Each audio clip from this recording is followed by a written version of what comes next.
wau nei toi tu maleola. O le whatuatua mai a te au. E ui lava ina oti a e ola lava ia.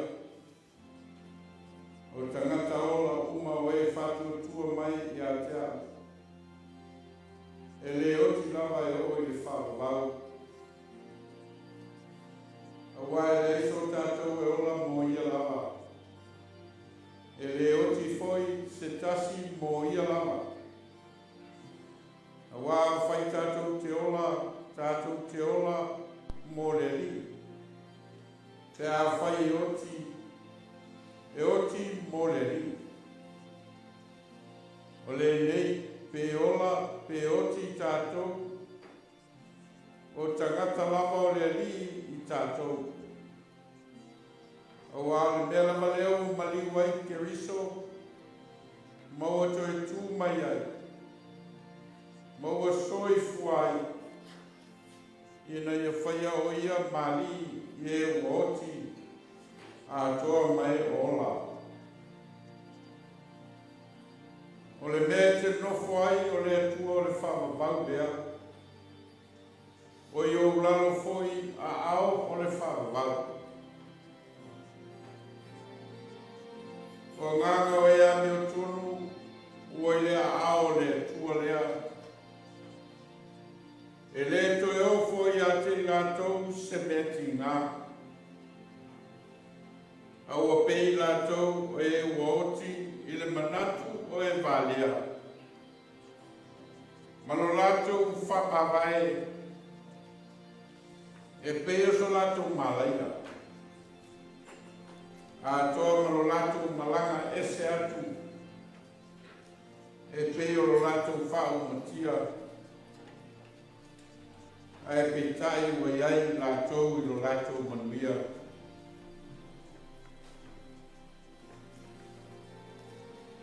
E le mawhaia e le oti. Po le ola. Po angelu. Po ali. Po e malolosi. Po mea i nei ona po. Po mea atali. Po le mawalunga, po le loloto. Po se tasi mea na whaia. E le mawhaia ia mea o na whātea ese ina mai tātou i le alofa o le atua. O loi a ke riso Iesu lo tātou ali. A muia e whanonoa. A wae wha mawhana whana ina i lātou.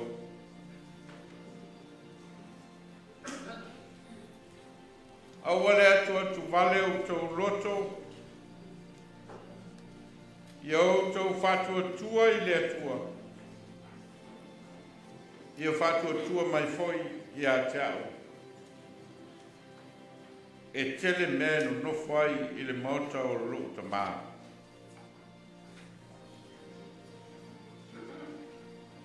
Iau whawhetaia le atua. Le ta mao lo tātou ali o Iesu Keriso. O le na whanau fōwina i tātou ono o lona lo whatele. Ina iei ui le whamoe moe ua ola. I le toi tū mai o Iesu Keriso na ie woti. Iei ui le tofi e le pala. E le ais se leanga o iai.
lo leo fai masui o leo fai ngā wenga.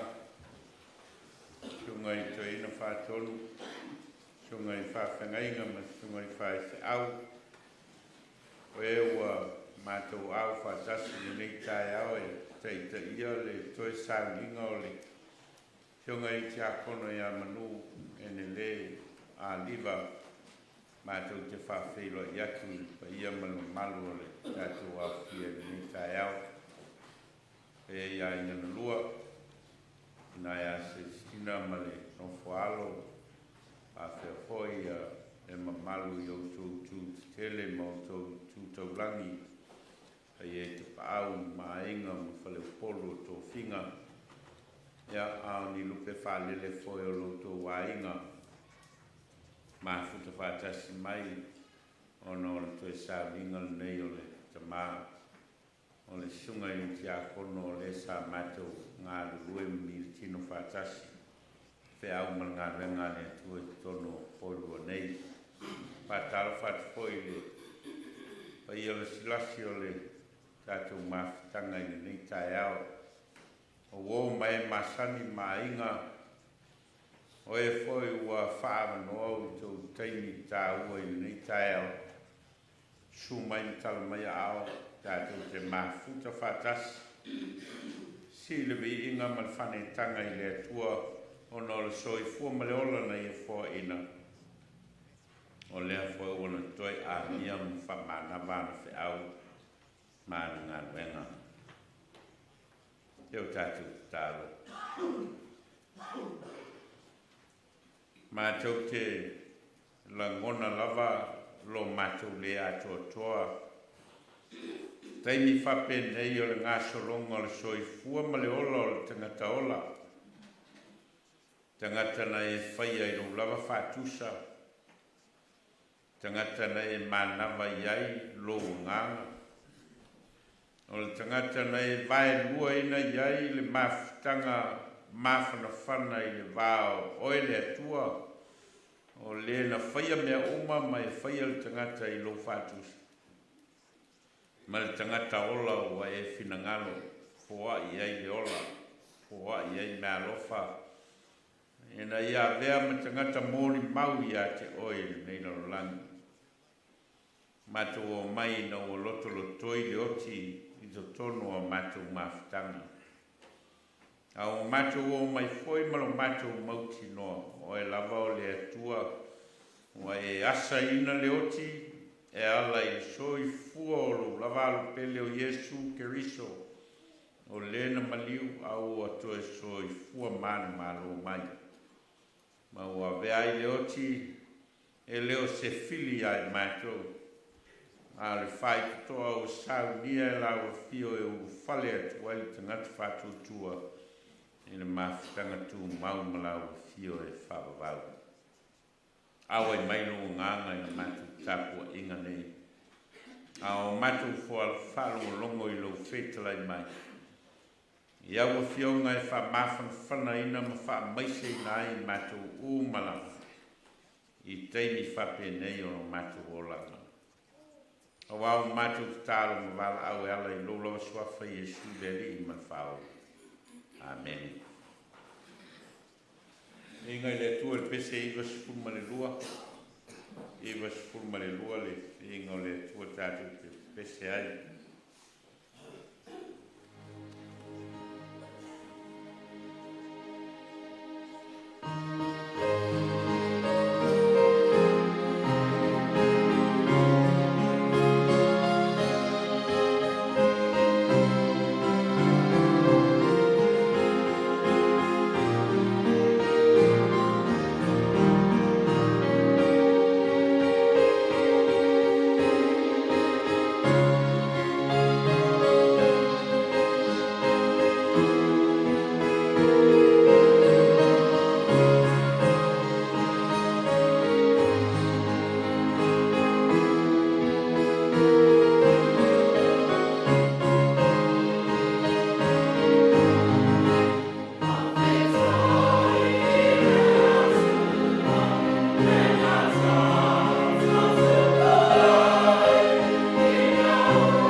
Avanua nei o mōli mau, mai o toi mōli mau fo ia o le whionga I Tiakono ia Manu. Ia, o ai lava mōli mau a whina ngalo a inga na lua saunoa I le Sauniga nei. Ia, lea ua Avanua. Ia o na whai ule le mōli mau o le whaiwhiau.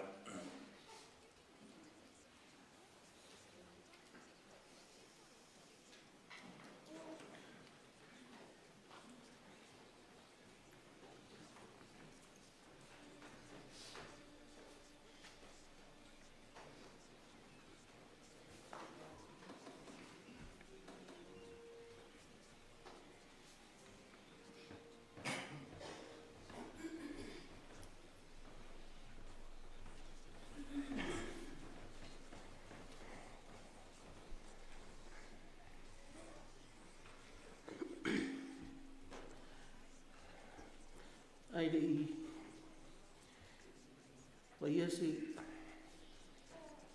ia se tala I mafutanga ma le tamara ai. Ia atulo watu. I le pa ia o le malu manu sa nei. O lo fio ai. Le o le malu si umala. O te whatana whatu fo. I le tamara le ainga I le tamara ngā ruenga. Ia le lau sunga nove. Ta I o Sauniga. Malo paritua. Ia whatana whatu fo. I le pa I o lau whai ngā ruenga pa ia le atua. Ia I le sunga le to ina whatonu mai I Melbourne. Ia o se lupe whaalele fo I o ne kale sia.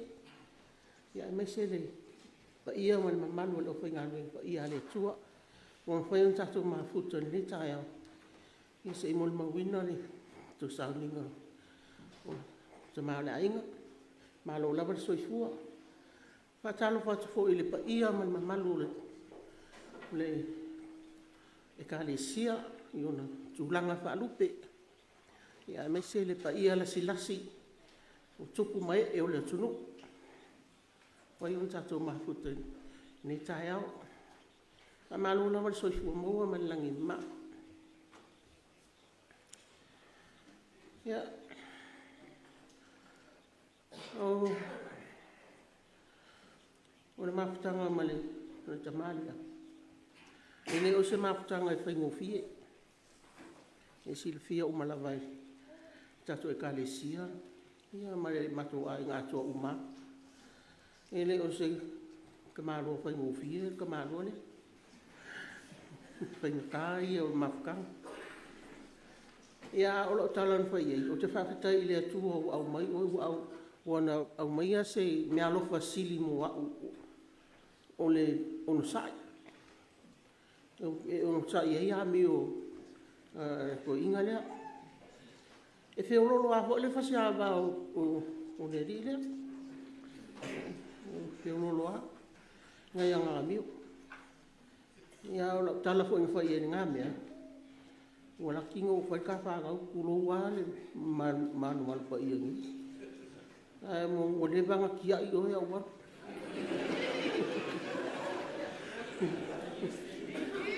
Ia whawhitai le atua o. Nea ua a mia alo na ola. Ia o le alama mate mafuta ua mamatu tua. Ia mamatu whaatasi.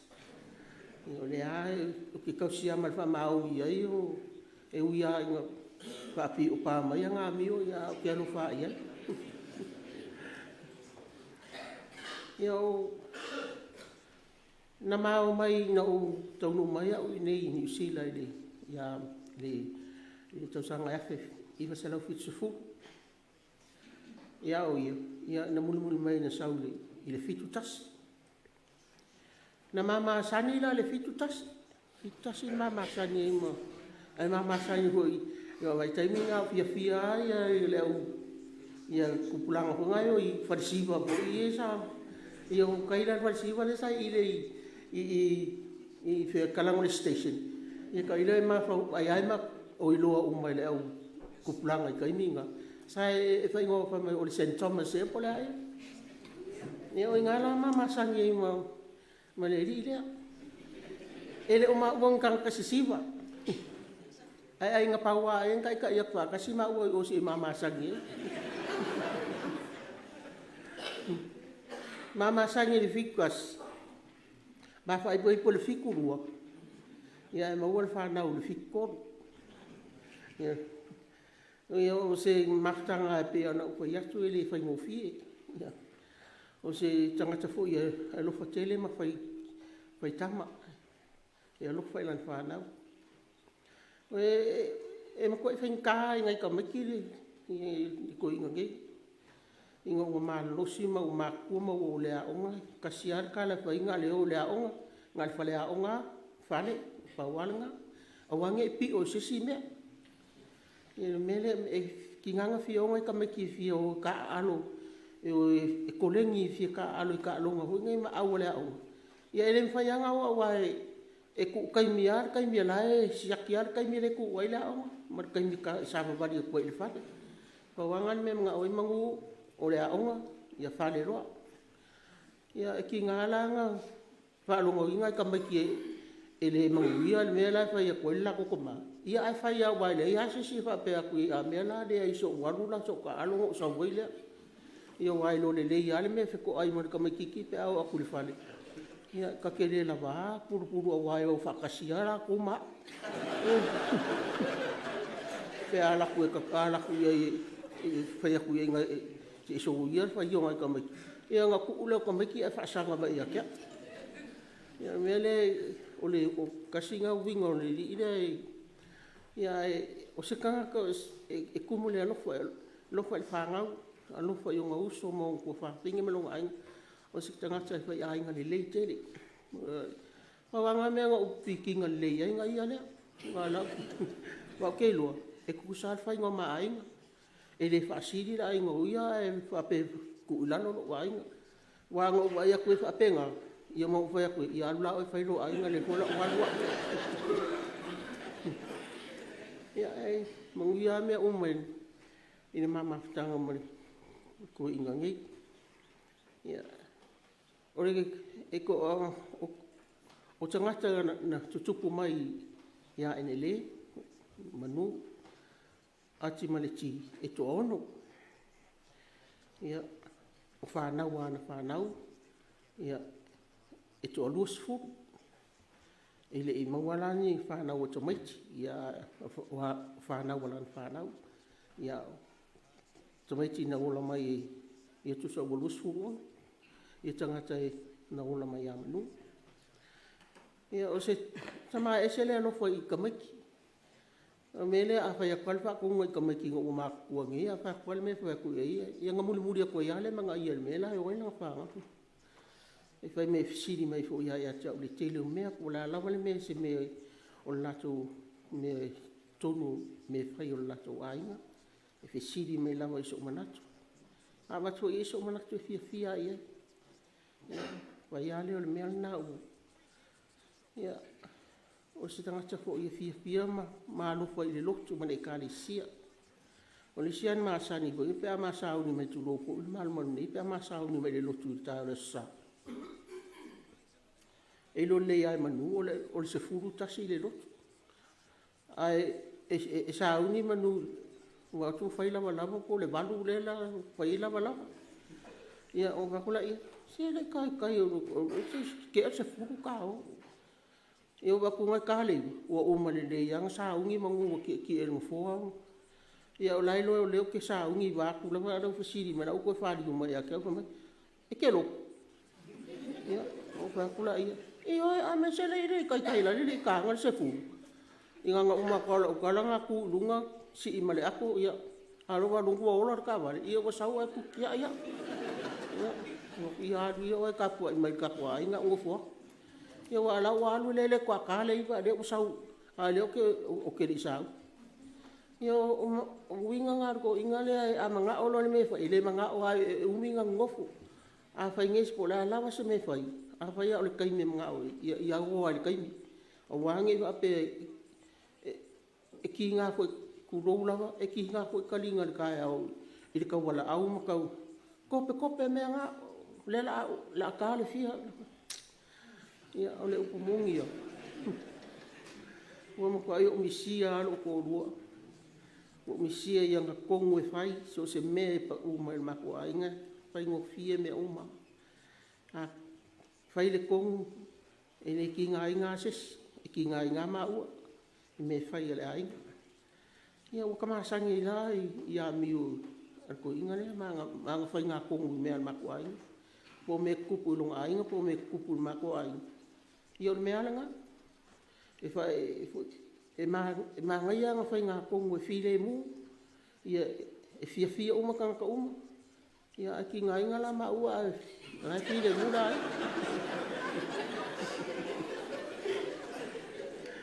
ia e so ia o le whai langa upu whai mai a kia ua ai wa o ia makua le o makua wa o mali uma ngai o ngā uso ma ko whawhige makua ia ke wa o ia lea e alu al whaasolonga i o longa ainga e alu al whaasolonga le so ngā oso ia o le lau o nge o ia o kanka makua ia o fo ela ke makua i mako ai ia ngā whamelonga ia o le kanka makua o ia ngai whai o manga mea o whako o sole ia o kare no polar kala fa ia kuia ia wale o fa mai o ma ua fa ia uma me o kuia pa wale me ia kele nga o me fa ia me nga pe fa o le nga ia o la mo ma nga ko inga le ele kele sa u le kele sa u ia a wa sila fia uma ka ko kalisia ia winga o manu ni ko le kalisia i o skanga kai e fa pe ai i loa ia le me o le ile o fia i ai ia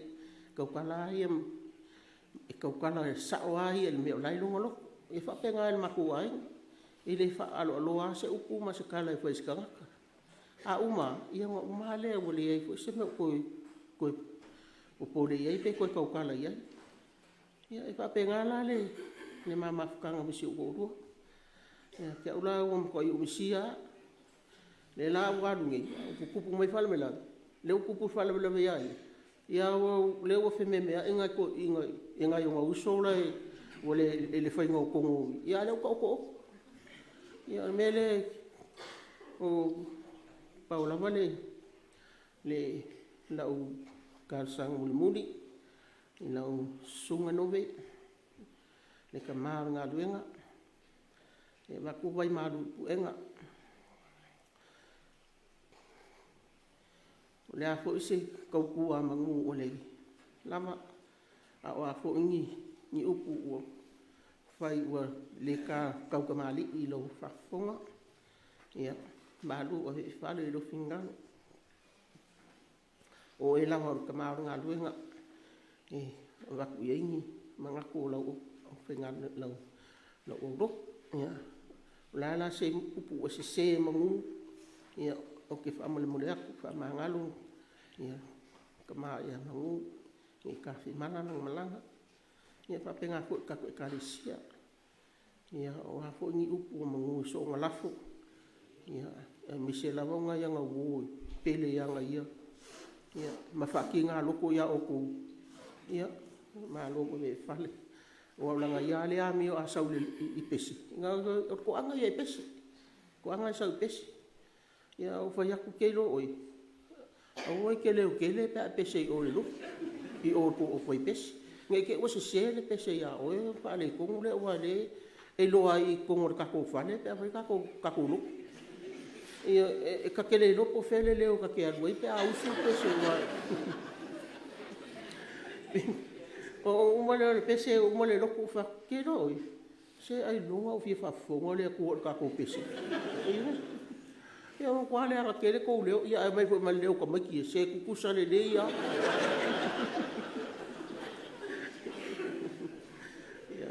ia o le mol maula i ki nga i mafanga mer ka maula inga ia ko amalu ru ko ai ka ko kale sia fa kai kele la pe la ko sa ngora ka maula luenga fa kai le fa ngo inga ko kai mi o ko u lava ia fe au nga luenga ka o ngi yaso ia o ko a fiu mai ma mali mai ni se mo mo winga le aso mo mo ka ma la inga Ia o mele mo le koi whakakele lawa i pa ia ma le mamalu kako e kāresia ia ma le lasilasi o kako mafukanga ni kai au. Ia anu whangia le kua ringa yaso, inga ia sao, ia amaka i se manguia, ia whae o inga le manguia. Ia ai ku mau wale be inga o le tua, ia o le mako. O le monu mau pupu na, ia mane kai kele lawa mo le awanoa.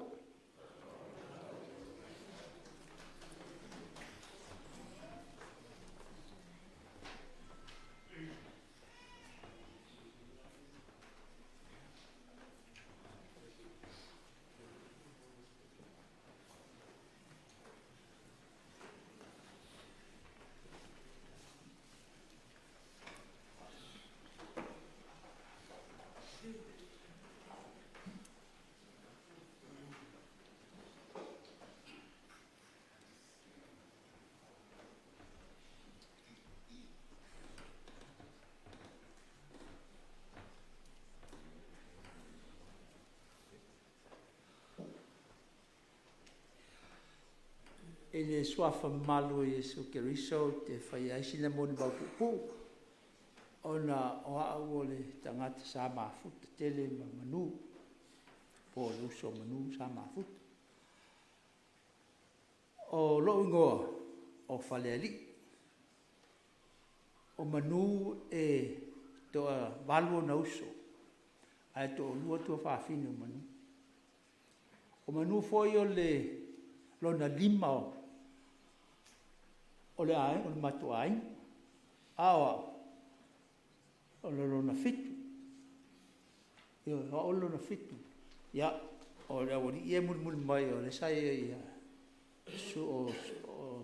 suluma malota. Ia, o sulu, o le numera iwa. O le se fulu, e o ngalo wakaika. Ia, o manuma le matu mafutanga. E se tangata e se le roto alofa. Ia manu. Tia ulava ia. Lewa tele ma mafuta manu. Ia ula titi mai lava o waai ia manu. A manu foi. Pesa wha mna mai tama se tasi o tō mātou tausonga o mātou mātua. Pe ona sila fiere tō atere da tō kālesia. Silo mutua o pulima ta whea mari, sa avea ai manu ma. Io manula, sa wha susu po o te tulou lava, ele povia.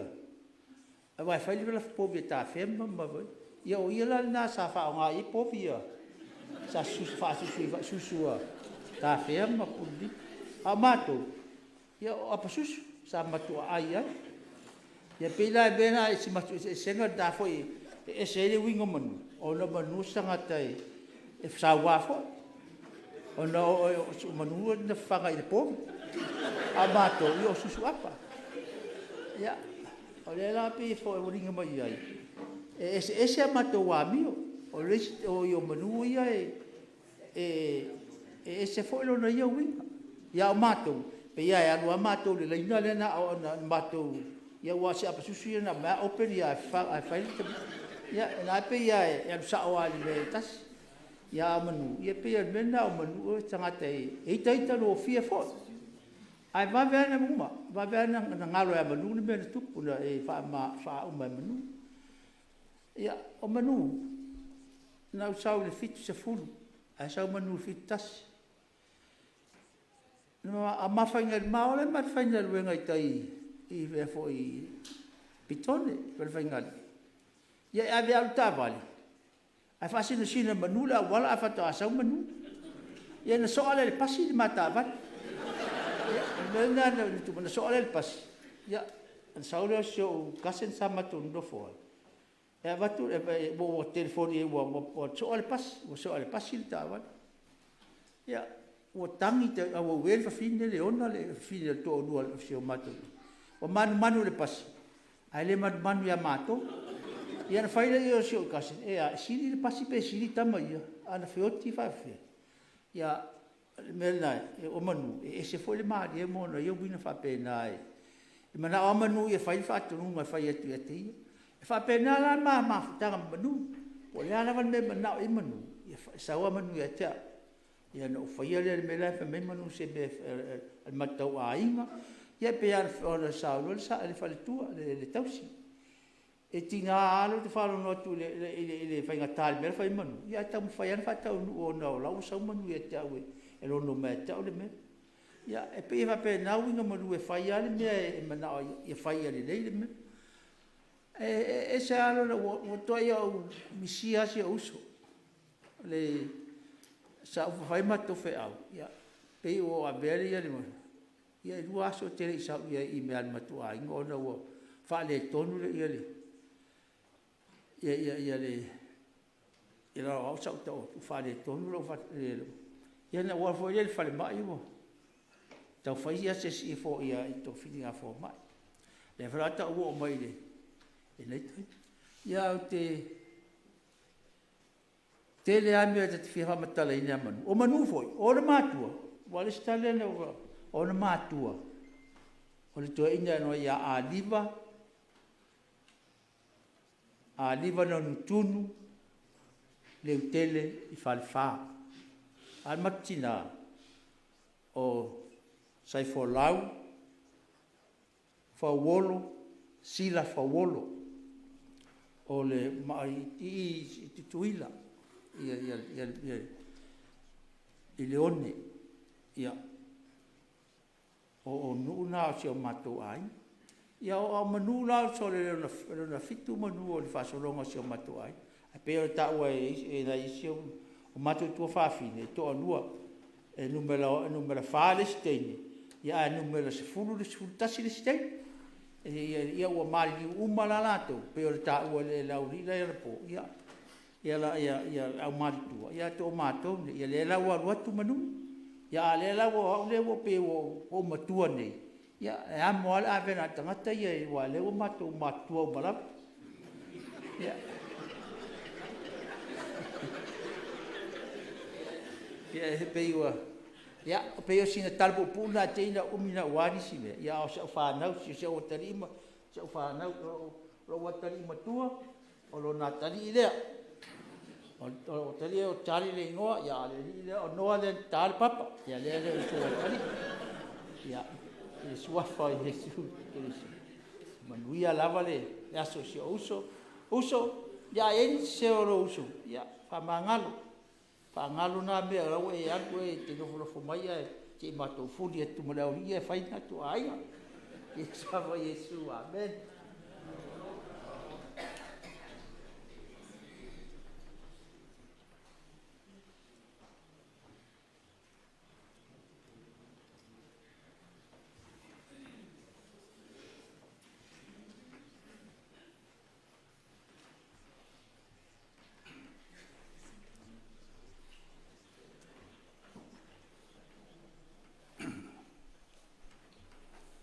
Mo mono whātulou le pai o le Sauniga. Mai au whono whātalo whātu le nganga whāloalo. Ma le nganga me. Ma le nganga whiwhia. Nau sunga te tai o Sauniga. Mai se foi sunga i toin whātonu. Pai o lau whainga ring tofi o le atua. O mai masani. O mawhai o ne tātou poto, mo le aso fia o le fionga Tiakono, ia Manu Enele Aliva. Patalo whātufu le ngā whāloalo le tina no te whāwawau, ia seli mai whānau, pa ia i ainga lua. O le tū noa whaiwa nu, mai le ai fwoi se la au e whalala fuasana la. Ma fua no wangi ni matangi. Ma pena le so. Ma fua ni tato poto o wa o malanga le tia i lupanga. O le tia i le seua. Wa fai le finangalo le tua. Wa talairo na ofu tau. Wa solo na peru. Wa fa ofu na ofu o le manu malo. Wa fetalairo na li Manu Enele Aliva. Ulu whale maia i le fia o lori. O manatu, ana posa le moso o vanoa. Au fia no o sau no re tai. O le ata tala se vanoa le ana leo lo sau. Te I fai se mori mau. Ona o le mawhanawhana o le mawhtanga. O le sa mato mulu au foi. Ma militino whaatasi. Ma olo pito wā. To tonu o le renga. O manua le stangata e longa tā. E leo se pāfo I tau whaafuruina. Malama I eile au lotu nei. Malama I eile pulenga. Malama fo I eile. Ne matanga renga. Malama uma fo I tangata I lon si fofonga I lunga le ea. Nei se sina te le lo manu. O le ala leo lo sau si faise tala. Nā ngai whaangarunga tā, mawhtanga nei tō man.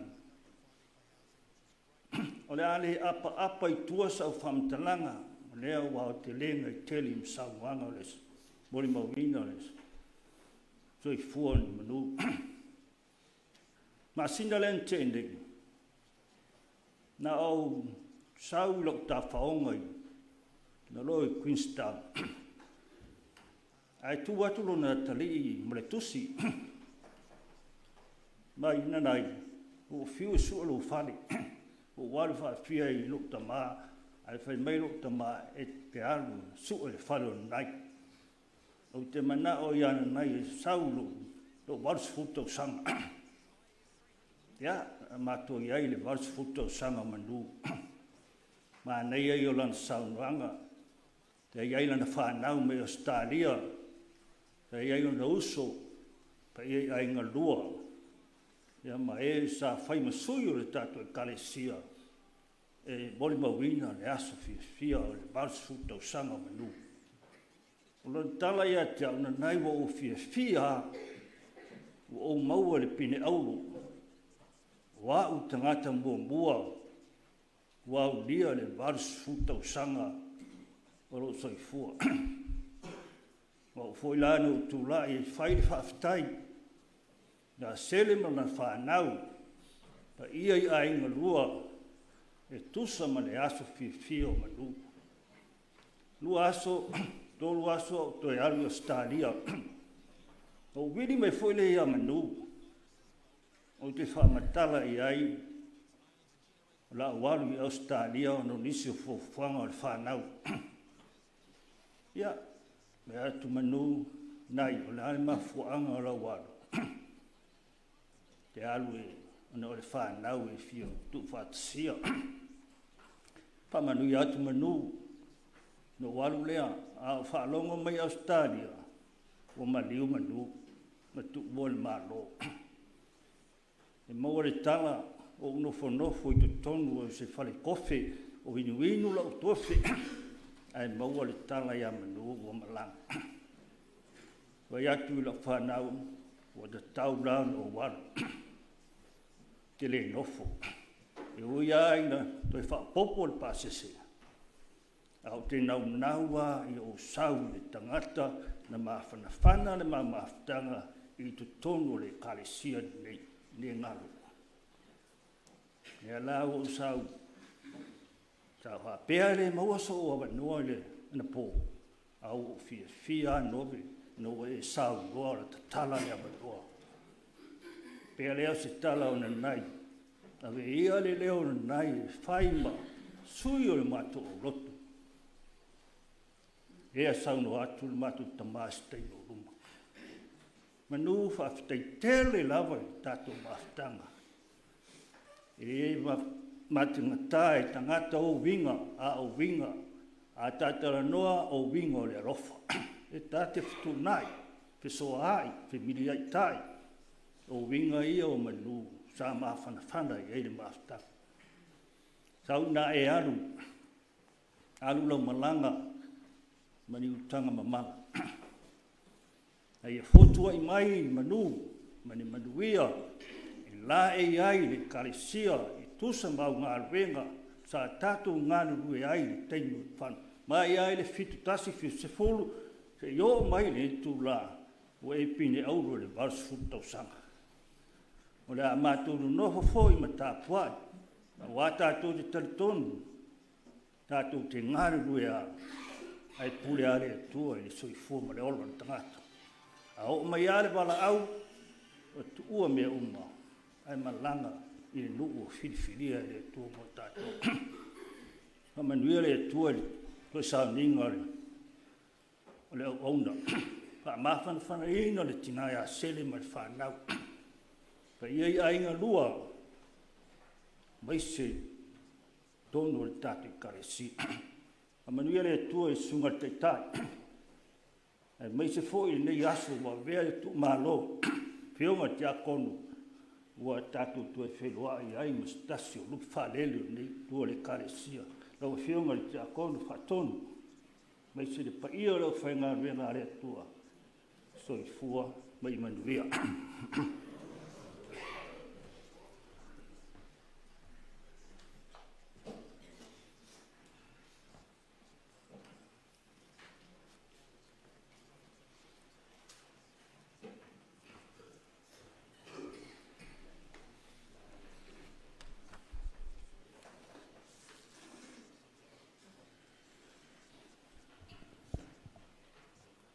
Wai leiso tātou e ola mo ia lava.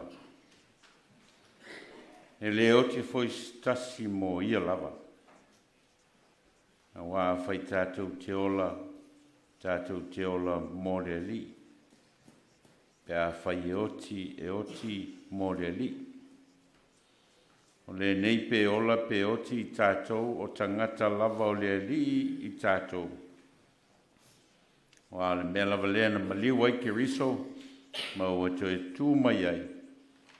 Ma ua soifuai e na ia whaia o ia mali i e woti a toa mai ola. O Manu Enele Aliva ma Celestina o Tiakono malona whaletua o le kalesia whapulputonga Kerisiano i Samoa. O a whirwhilia e manuma Celestina le tofi Tiakono e whai mō la tofi e ofo i nā tuaila la au nanga i le atua e ala i le kalesia ma le au lotu le nei. O Tiakono malonu whaletua e ngā rurue ma on Tiakono whamaoni on Tiakono whātua ina i ngālue ngā whaia le kalesia. E leo Tiakono malosi, ai o Tiakono e le pa ui so se ngālue ngā whai a le kalesia le nei. Tiakono e whamaoni mea tau tapo inga le kalesia e tō anga i le lotu, o se sui o le au whaipese o se sui o le mawhitanga te tālo le au leo e whaia i a fiafia o solulu uma. Stasi nei o Tiakono matua o le kalesia nei. Ma o Tiakono e whamoe moe i ei tonu whai a le kalesia. E sa ili eili tō whamal whautanga le au lotu. E le tāo fia foi e manulo na whinangalo. Ai whaali lava e na ia solonga le leile ngā ruenga le atua. O tāo fia le fsiningia le ola whatuatua ma le ola teletonu o manu i lona atua ma lana whaola tanga mo ia ma lona ainga ma lana whanau. E matua mausa li le whatuatuanga lea ma le teletonunga leo manu i lona soifuanga atoa ma mea na te whaatino ina. Manu and Celestina have for a long time selected the role of deacon as a role of servanthood for them in the church. They have been serving in that role for a long time. When we arrived in 1997, Manu and Sele have already served as deacon. He was at that time a member of the youth, a member of the choir, and a very active member of the worship community of this church. I have witnessed Manu have always tried his very best to lead his children to God through the church, through Sunday worship, through Sunday school, and through youth activities. He's always active in that regard, bringing his children to those church activities. I do not think that Manu and Sele have failed their children and grandchildren in that respect. I personally think that Manu's children and grandchildren must honestly choose for themselves what the meaning of life is for themselves. They must see where they place God in their own journeys. Manu and Sele has taken a very responsible journey as parents. Children, grandchildren, it is your time to make your own personal decisions. If God has a place in your lives, you must demonstrate it for yourselves, not for the sake of your parents, but for your own sake. People must have their own personal relationships with God, not through anyone else but yourself. God always makes himself available for each and every one of us if we make time for him. The question is, are you making yourself available for him? That's your question, not Manu and Sele's question to answer. I have heard that some define Manu as a Sawa person or an abusive character. And I heard that so often last night and even this morning. From my own personal pastoral perspective, I would never define Manu on those terms. I would define Manu as a person with a very strong sense of responsibility and a very strong sense of duty. Anyone with a strong sense of duty and responsibility has a very strong sense of commitment for the betterment of others. He cares for others. He cares for his sisters and female members of the family, and he cares for his own children. That's how strong his sense of responsibility and sense of duty is. So, stangata lava e nau mo se mea sili. Ma nau mo se mea lelei, ma se mea matanga o fie. E nau fo ina ia lelei ma manuia tangata. E le ona mo ia, ai mo tangata e te tau, ona wha leleia o latu o langa. E nau fo ina ia sava vali tangata, ia wala lelei, ai leo au wala wha le tonu. So se matua lofa lava, e iai lava te ita inga ia, na te ita ia ailan whanau. Wha matala lali tua inga winga lea, ma wha matala i le wha upunga lea o le sawa. O te manatu, o le sa o le wha winga ina lo loto, o le winga ma wha tinonga o lo whai e le tangata. Ma o le ave se ina foi, le tangata ma ona winga wha alia.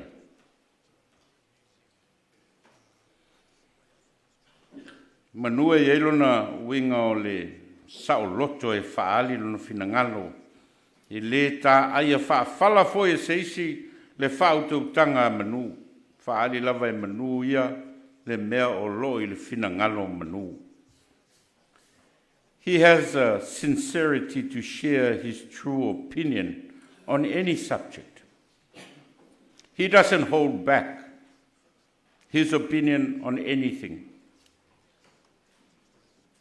Leisi le tangata e fia tele manu e whaalon finangalo i runga polkalame a siu fonga lau mua. A taulale i ngō le suafa o manu, o na taule o lona i ngō enele. A ua le ta uolon suafa matai o manu. Ia e whaali lava lona finangalo. Whaasoa foi ona manatu. Mai whapena foi manu i tono le kalesia. Whaali lava lona finangalo. Po ai lava e ita i le finangalo manu e whaali. Whaali alma finangalo manu ia. A fisau noa foi manu e avelan whautuanga le whaiwhiau. Sau noa sa o a manu. Le tau fia seisil finangalo manu. Pe ao ina manatu manu. Wan tau ona aves whautuanga le whaiwhiau. Nei sila lea tangata o te fia i le whaalinga o ona manatu. A wai le tau fia na whautuanga whaatangata lotu matangata e kalesia i le whaiwhiau. Finangalo manu na mafua i o na sui le ngā solongo le polkalame le au ngā sā a le au lotu nei. Wa peo na tā ua e sele. He has a very strong sense of timing. E le manao manu e tuai se mea. E le stangata whaianga o na mawhauwhaunga. E nau lava manu to be on time. Masani lana sau manu e mai an whanau, ma whanau alan whanau le au ngasa. Te lea lai na mua ma mai manu. E le tai no mai nai whaiaonga. E on wha solo mai lo leo whaiaonga o lafta tau nu mai. Ia alu lo male o te manu. Ia wo mai foi lale wha sea lea manu. Ia wala ngona foi lale leo matua. Nā lai o na suil pol kalame le au ngā sā. Mau a mata ai le au ngā sā i le afa le valu. I le maftang te tālu a whaiaonga i le afa le valu. Ina ia o ane i le tāle iwa. O lai ua iai whaiaonga. A mataina le ngā ruenga whale au ngā sā. Alan mafua mea ona u wha leo e manu. No lato le fia ona o le whaianga o whaiaonga. Ana whapea mātou te manatu o manu, o se matua o te i whaiaonga le au ngā sā, mai le eisana whi au i le au ngā sā, se manu e le whaiesuinga. Ai ona o tā ua le finangalo manu, mo te tau ai foi ona whaiesuinga o le whaasanga solonga o ngā luenga. Me lai le iaia manu. He knows what to say, and he has a very difficult way of understanding how to say it.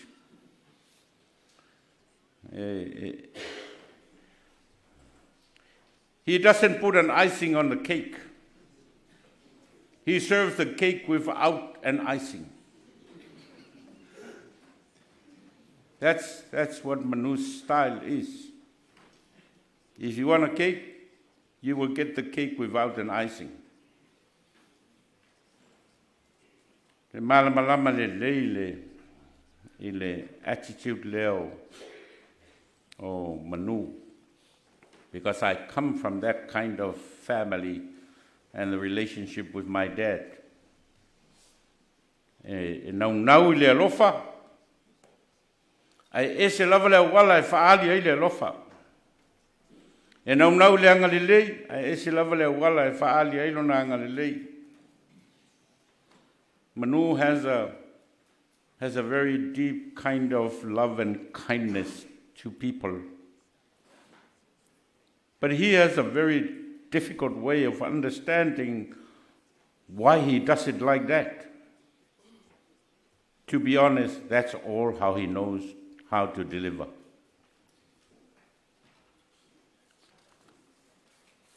O Manu Enele was a politician. Manu is not a politician.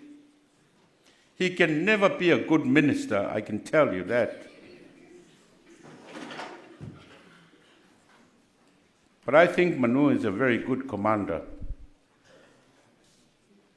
He demands respect. He demands obedience. He demands timing. That's what commanders do. They have to make sure that everything is going in order. If only people could understand that attitude of Manu, they would appreciate the guy very, very respectively. And I know Manu as that. He's a very good commander. He demands obedience, respect, and he demands good timing for people, and he demands perfection. Apenale ngango Manu. Te manatua o faile polkalame faimea onga le mato rotu. Manu les tangata to anga ia mailona tali leo Wayne. Il polkalame na. Manu always brings Wayne to that program. And I always have time to talk with him on what he wants his son to become. Atono ele talanoa ai Manui Donatali o Wayne, because he doesn't want to tell his son what he wants him to become. The only thing that he does is to bring him to the program to make sure that he will end up in a good ending. Ai whapenale, nei toi ngā tangata e Manu, mai toa tele ta masa moa e palasi tonu o le category lea. They are commanders. They can never be politicians because they don't want to smooth things out. They can never be good bakers because they never know how to do icing on a cake. And they will never become good ministers. But they will become very, very good commanders in a family. I think Manu was that kind of character. Ma sani lava ona whamatala I tangata Israelu le atua whai o le atua whua. Whamatala ina le tangata Israelu o le atua e whua. Ai ala ona whua le atua, ona lona nau mo lona no Israelu ina ia ustai I whatonunga matula fono ma lona finangalo.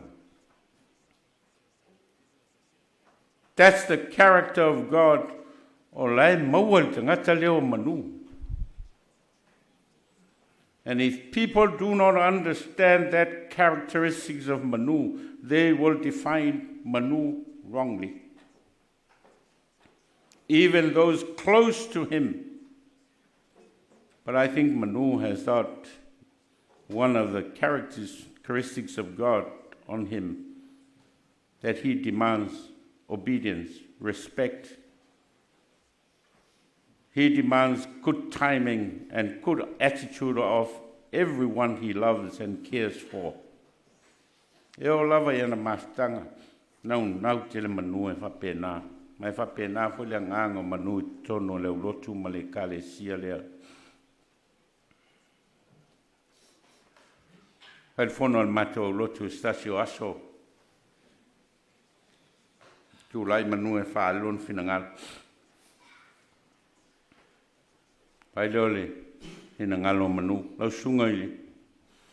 Whawhianga inga. Awato e alu e whaile. Ia le ao ngā mata. Ai sau e whaile leile. au ngā sāma le utalavo. He didn't paint any of that. He brought it out straight away. Very direct, very clear message. Tā ua iau o le tangata o manu malana fo I whainga wha tangata wha matua, wha tiakono, wha tangata sa ili elto wha mal wha ututanga le urotu nei. O manu lava na whai le atua tātou te mafuta. That's who Manu really is. He has very good characteristics from God. And he knew how to demonstrate all of that perfectly. Ngā tā ua I ole o langa o Manu. E alofa e anga lei. E le whaingo fia o na malam lama stangata I le whainga e whaatino ai lona alofa malona anga le lei. Pero leo e whai masui o le au lotu male kale sia e moli whaaftei tele tina e se stina mal whanau I lau tūtau singa I lau tau mawhitanga mal te mai a Manu. Ma lo whai tō lua le lei. Ma lo whai ta mā le lei. Nau tau mawhitanga ia ma lo tau ta mā. Lea whai lo leo e whai masui o leo lotu male kale sia e ma tau te whamalu lua tu lau sunga Manu.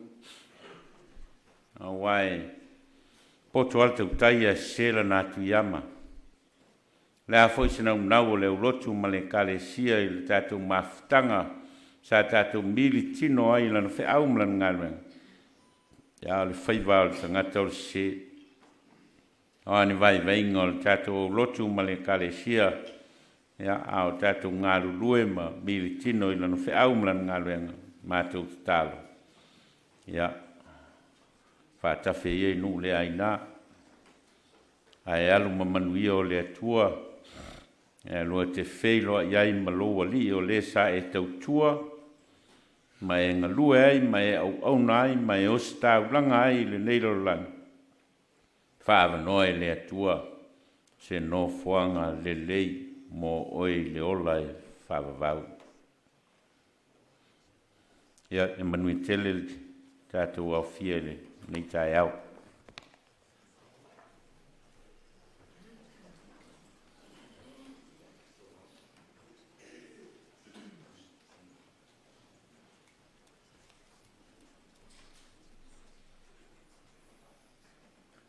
Nā tātou te talo, tātou I fuma te talo I le tua, let us pray.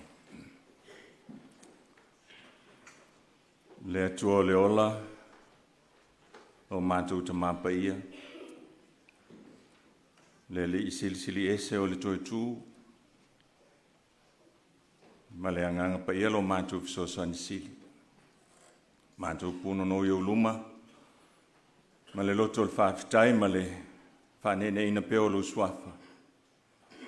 No mwhaiona mātou whailoa I luma I le nei tu aso. Ui au whelo inga I loi manta malini ma le whaanoa noa. O mawalunga pea lau whaasoa ma lau pule I seo mantu ola. O e tai ma mamori mai ele soi fua. O lau e kale sia nei, o le tina I a sele ma le whanau ma ainga na lua. Ma o mantu tangata. Ia e a le tampu ai ma mau mai. O a inga ma au mea mamae ma wō ma whanau mo le ma whai ona oi mai. Whaafitai le tua o lau whio lava o le tua o le ola, le tua o le amatanga, le tua fu e ngata ai lo mantu ola. Lau whio na e foai, lau whio fo e te toi a mia. Pule au lava lau whio le tamai. Le au whaia lo fina ngalo mo le tamanei. O e wala au Manu, wa lava le nā, sauia. E le whaia laso mātou loto le tua. E ui ai no mātou whitangisi ma whanoa noa. Awai e mātou e whisilingia lau pule. Ua whaia lava lo finangalo o ele aso malteimi e te amia e lau au ona. Ia nao ni o mātou mo o ngā lofa. Pe ona poto mai le nei aso. Le toi aso o la mātou mafutanga wha ale tino nei. Se o mātou tala noa, se o mātou tue sa afi. Ele soifua ma le ola au ona, o lau au ona nei. Ia mai se o sa mātou whaatua wha atu ia te ia. Whaafitai te mā. Ia lawa ua whafola le whala o lona soifua i o luma, a o mātou mori mau. E ati lau si le whanga pa ia, i le ola o le tangata, mātou te le tauto lau ina. Mai o se nganga whaafitai tele, i au whaamanuianga e tele, o lau whaasoa, o manuia, o tā leni mana, maanga waa, le tō whaama le whautanga, sa e wha oa ina aila o ona nei. O wale ati na ina o ainga, o nuu ai maise o le kalesia. Lea ua fo i atu, ai ua tuu mai ia i mātou olo ola pea. Ia mea alofa e tele mātou te whaasoa i aima whaonga, ma wha ua wina pea. E pe o lona langona malona manatu, na ia wha wau e lona to lua, e lona ainga usu matua whawhine, o whanau ma whanau o whanau. Whaafitai tele le atua, i le tele o tausanga wa e wha i le neitama. Ia e pe o na mātou whaamanatu ina ia soe tele. Mea alofa mau whaamanianga mo ia. Ia u mātou te talo le atua, o ina mai alo nganga e wha maise ma wha mawhana whana. I le tina o le whanau o ainga na lua. Maise foi o lau au ona. Ma le tina o le ngaruenga. Ia e tainane le kale sia pele. Wa afu ailo na soifua. Mai longa aila na tautua i lawa fio ma lo finangalo ma lautala le lei. Ia mātou te talo mo au whamanwhananga. Wa e le whaingo fio na whangalo ina le neita mā. Ia mātou te talo. Ia ina ia pupula pea le malamalama. O na fōlinga, o na winga. Ia mese ia tu mau pea le leo te tele o ni ana ngā ruenga iuia ina whaatau waa ma le atotoa. Sa ngā pātia ma whita i tungai o ia i le neiola. Wha ngalo na sese ta mā. Wai tofu lava i mātou ma leo ma wha le tonu. Ia, wha pale lo whatu noa a lau fio lava o le wha masino sili. Tau o sa mātou te talo. Ia, ina ia mā ngalo ni ona vai mena. Ni ona fo i wha le tonu. Ia, au tau tua ai i lau fio ma lau tale lelei. Ia, e meise o le atina ina o ainga. Wha manuia le nea a fia le tua. Wha awa wina peo mātou tiu te mawhaiva e peo na e wala wina i ai mātou. Ia ngā wā o mata whaioi. Ia meise whai o tō whinga ma. Whaiva ese o lo whenga i ai ma puno no wai tutono o aingo nu mai kalesia. Ia whaatau wā ma vāle lea mga o ngau i o mātou te ngata. Wha lango atu i lau whaasoa o le manuia. I le tino o le mawhau meise o le nganga. Ia ngā wā ai pea i mātou. Ia wā a mātou tautua whai pea. Ia au nanga ia te oelo mātou atua. Wha maise ia i lātou o lo tangi mai ala. Ia ma mai moa mai foi ma awai mai la mātou tāpua inga. Ia ona o ala o whemalanga inga ma tuatono. Le ma whai ona awai mai ai ia i mātou. Our Lord in heaven, we humble ourselves before you. We come to you in this time of pain and sorrow and hurt. Holy Spirit, come near us. Be near us. Heal our pain. Take away our tears. Take away our hurt. Speak to us as we come face to face with this enemy of death. Speak to us and teach us so we may remember that you have defeated death through the life and the resurrection of our Lord Jesus Christ. We know in the future, as we continue our journey as a family, as a wife, as a brother, as an uncle, grandfather and a great-grandfather, we know it's going to be hard, for there will be an empty seat in our dining table as we sit to dine together as a family. But we know that you will occupy that seat and continue to care, continue to love us, as our beloved Manu has done for so many years in our life. Comfort us, O Lord, shine your light upon our darkened hearts. But we thank you for the life of our father. We thank you for the life of Manu, your devoted and loyal servant. The blessings and the gifts and the good deeds that he has done as he worked so hard to raise us up as children, as a family, and as a church. We don't have to tell you what he has done in this life, good or bad, for you can see the deepest of our hearts, the desires, good and bad. So we ask, Lord, forgive Manu, forgive his shortcomings and failures in his responsibilities and duties and calling as a father, as a leader, as a grandfather and a great-grandfather, and especially as a servant of your word. Bless us all, O Lord, as we continue our farewell and our celebration of his life. And in due course, we're going to say goodbye to him. Give us courage and strength to accept that death is a blessing and a gain.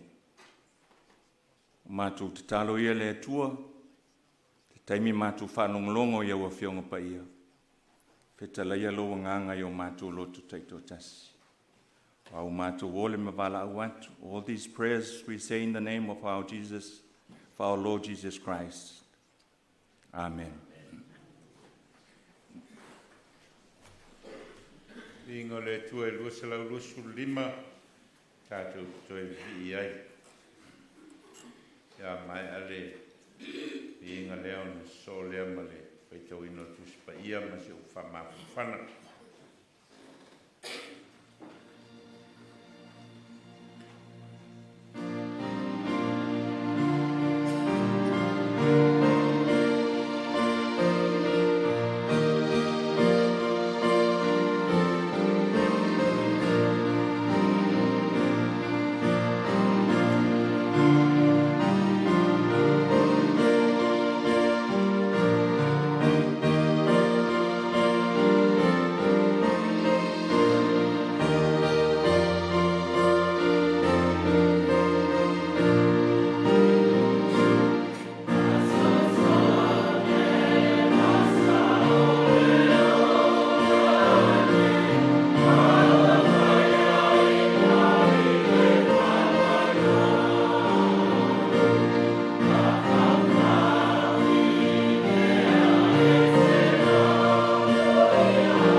le whaitawina o le tusi pa ia. Tusi whilewhilea mai le whenga inga tuai lau tusi o le salamo se lau lua se fulmaritasi. Whaafonga iai o te whaitawina. O nisi o a whionga pa ia alo tāntu uri. E whasanga e o mata i maunga, e o mai ai lo o whiso soani. O lo whiso soani mai le li nea, o le na whaia le langi a toa ma le lalolangi. E le tuhina mai e ia mapewa lo vai, o lo leo leo e le tu le moe la vaia. Whauta, o le leo leo ia Israelu, e le tu le moe ia, e le moe lava. O le ali, o lo leo leo ia. O le ali, o lo paolo lea e le tūtau tau. E le taia oe le la i le au, po le masina i le po. E leo leo le ali ia te oi mea leanga umalawa, e leo leo mai o ia i lo wanganga. E leo leo le ali i lo ulufafo ma lo ulufamu. E a mata mai nei lava, e o i le whaababau. Mai le whengain fōu, e mangalia Ioane o le mtau pue se fulmalitasi. O te toe whaitawina le whi upue lua se fulmalilima. Whangata i le lua se fulmalifitu. Whetalai atu Yesu ia te ia. O au nei o le tue tū ma le ola. O le whaatua tua mai ia te au. E ui lava ina oti, ai ola lava ia. O tangata ola uma o e whaatua tua mai ia te au. E le oti lava e o i le whaavavau. Po ua e tali tonu mai ea i le nāmea. Ona whapea mai lea o ia i a te ia. I oe le ari e. Ua au tali tonu lava. O oe o le ke riso le ano o le atua. O le maliu mai le lalolangi. E whamani mai tātou e le atua. E alelo tātou whaitau. Ma whanongolongo i nisi o ana whionga pa ia. Ma ia tu mau atu pēr ia te ia lona lava vi inga. Nei se o i le whaavavau e whaavavau lava. Amen.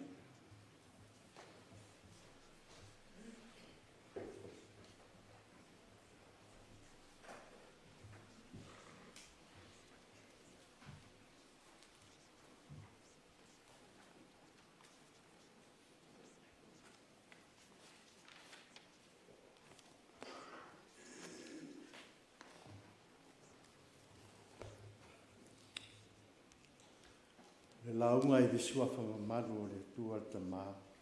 E alo malenga pa ia. Amen. Ua whetala i atu Iesu i a te ia. Wa unei o le toe tū ma le ola. O le whātua tua mai a tea. E ui lava i naoti, ai ola lava ia. O le siva sa moa e. Tau lailo na mātango fie. I tanga ali tau pou. O le wawai o lana o na ao. Na tanga ese ese. Matai e il mātango fie. Whapea nā fo i le aiuri e sunga i miti. Nana whātau pati. Tau iaili. Ai iaili mātango fie o siva sa moa. Le tau mateina nawa yaso e o mai tai au nei. Pei fo i ona maua e mo mau nei tai au tona yatu. Mata mai yaso na. Tu ai malo wala upa ia le tua e tatu tama. O tala mana naia. Tala mātango fie. Tala wha mamoi loto. Tala i leanga nuu. Tala whaaleanganga. E winga i te maa i a Manu Enele Aliva. O tala matautalanga e longo i tino matangi de lei. O mōli mau whaala i au.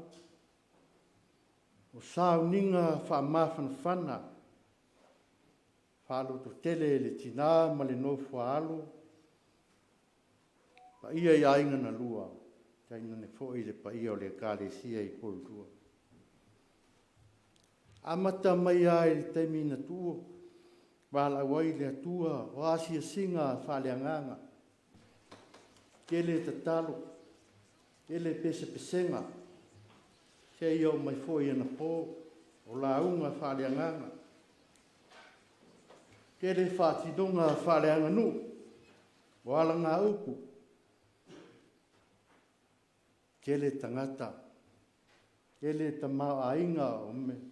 Tau mafa o tupi. Sa afia finga e whaali aile vale vale alofa. Te ia ua tātou maua whafua sei i le siva lea. Siva e whainga tāo na alo ese ai. O le siva e teleo na nāio inga. Teleo na whātinonga. Teimi nei. Lea ua tātou iei nei le whātinonga o tānga muli muli. O le siva lea. E le toi mamau.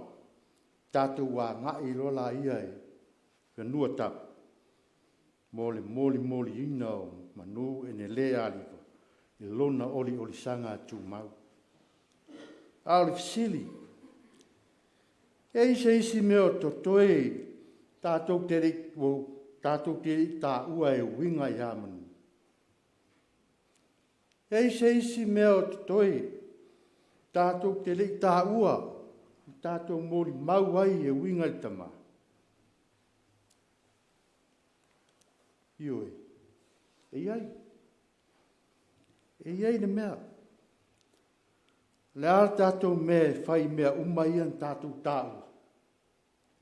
Le ala tātou me whai mea umaian tātou mori mau iai. E winga i le tama i a manu. A whai e moni mea ian tātou tāua i mori mau i tama. Lona winga. O le tangata lea. O le alo whāsino e le ala whanga o whāriwha. O le matai lea. O le tiakono lea. Tā soi fua maola i se o langa, tūlanga ese. Tā soi fua maola i se o langa mātango fie. Tā ola i se o langa fia. E whaamali e ina ai le atua.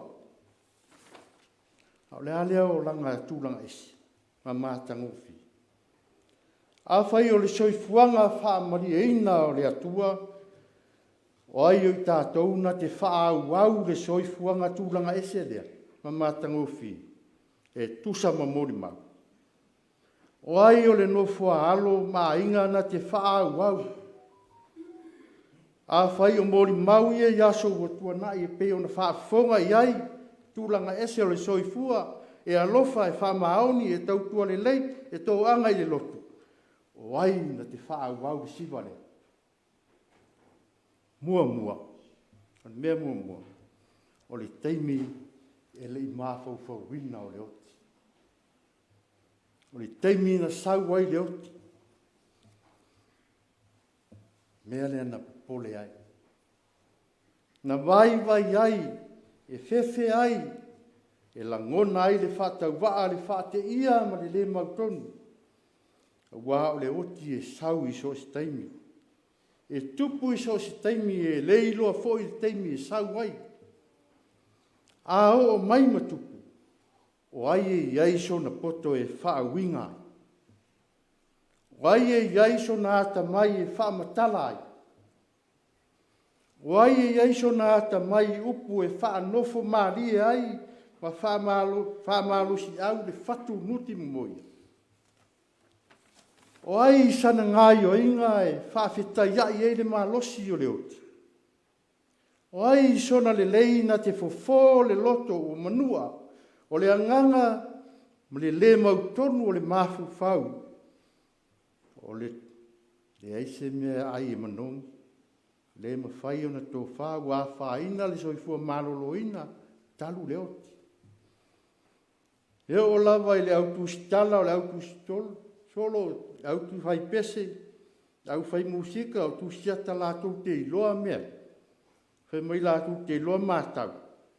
Le ai a sesio i lātou mātau leo o mai o leo. Mō tātou Samoa. Te mia o tātou fai launga.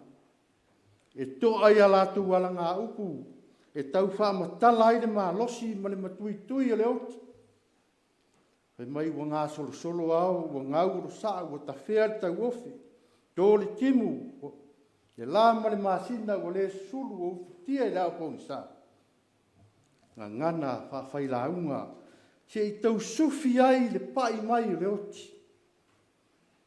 Whamoe moe o le oti, uana tala wheso ta inga a inga. Wana ta tala wheso ta inga a nuu, wa ta tala wheso ta inga ma mātanga a rungari. Wana ta tala le mātanga a le hisi e tasi tangata. Leo o mai se au wala e le tau tamali. O leo o mai o le oti, e le popole i le au whai o tau sanga. E le popole le matua po le laikiti. Po le tupu po sta mari. E le popole fo i le oti pe le lei, pe le angala uami. E le tea i se mea. E pe o la le perfetta o eskielu, o le amia o le oti e o mai wha malama ma whai tutoa, o pāpui pui e le aise tasi na te tuua. O le mea luna lua. I le soifuanga o tamai a Manu Enele Aliva. Ua toe wha manatu mai ai a i tātou. O le oti e le o le iunga lea. O upu longolongo a na saunoa i ai lo tātou o lii. Ina ua whaaria ai le moni o le oti e le o le iunga lea. Na ia whetala i ai. O au le toe tū maleola. O le winga lea o lo awhiwhia i le upu. Ina o le a tōla na mānawa, na ia whapea mai ai, lo tamai, o te tuina atu lo wanganga i o au. O oti le tino. A o le anganga o le atua, o lo iai tātou e le oti. O te taktonu, o le taiala lea ua whawai ai le tala leia Iesu mai le atua. I lona ato atoa, ma lona soifua mai, o lana ngā ruenga se i o i le oti, ma lona toe tū manu malo. O le whaalinga o le anganga o le atua ua ia te i tātou, e le oti, e ua toe fōi le anganga i le atua, o le amatanga fōu, ma le wha o le tanga. Tātou te popole lao lea. Tātou te atua tu vale lao lea. Umona whitalai Iesu au le atua tu vale o tau rotu. Ai whātua tua mai. Pei ona whamanatu mai e le apostolo Paulo i le kālesia i Korinito. E whāpea foi le toe tutu mai o e uoti. E lulu ina ma le pala. E toe whātu ina mai ma le pala. E lulu ina ma le mātanga. E whātu ina mai ma le mātanga o fie. E lulu ina ma le vai vai. Ai whātu ina mai ma le malosi. Whitalai Iesu. O au le toe tū ma le ola. Lo tamai o te tū ina atu lo wanganga i au au. O upu a Iesu. O upu whamalosi. Whamalosi ai fesota inga i le bā. O la tau oti. Mai tātou o lo soifua. E le motusia. O le fesota inga o lo maua a pea. E le motusia. Ua o le anganga ue uoti. Ua foi ma toe whātasi ma le anganga o le atua. I le mea na amata mai ai. Ua o le atua lea o le atua e whaavavau e soifua pea. Pei o la whaisalamu. Whauta o le ali o le leo leo ia Israelu. E le tu le moe ia. E le moe lava. Ua toe whaavasenga e toe tū o Keriso. Le maftanga o le ola o le oti. O le atua i le toe tū o lona pele o Iesu Keriso. Ua au mai ai le whaasinonga. Le taiala fau o le ola ma le oti. Ua vea ai le ola o le upu whaiu. o le upu au tū o mea uma, ua whaia i ngai le oti. Pei o la paulo le oti e, o whea o iai tui. Le tuunga maue, o whea lo manu malo. O suia le talitonunga, i le ola, oti, ola. Kia new formula. Life, death, life. O wā ua whasa o loto ina e le toe tū. Tātou uma mai le malosi o le oti. E tina mane no whaalo, pa ia o ainga na lua. O mau mea mai e le kālisia i lua. O loi mata malingi le ale toe pa ia le tino le tamā. Loi mata malingi ona u le ale toe pa ia i teimi e mana o mi ai o ia. O loi mata malingi e mana tua o ia o na sa tausi wha maoni le ainga. Ua la fo ia ai le ata o le tūlanga ese o le whelanu lanua i o le mātanga na la langa whaatasi i le alofa o le atua. O le oli le toe tuo ke riso o lo ola pea e whaapabau. Wha mawhanwhana le atua i tina le no fuale a inga na lua se pa ia o le kārisia. O fitalai Jesu a u le toe tū ma le ola. Lo uta mai o te tu inatu lo wanganga i ate oe. Manu ia tele lau malanga Manu Enele Aliva. Ona o Yesu. Amen.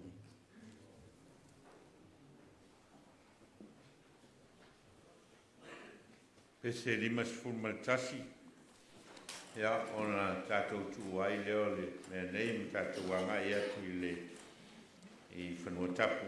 Ia, mō le ole o le sangatu mau o le tātou tamai a Manu. Lima sfulmaltasi pese.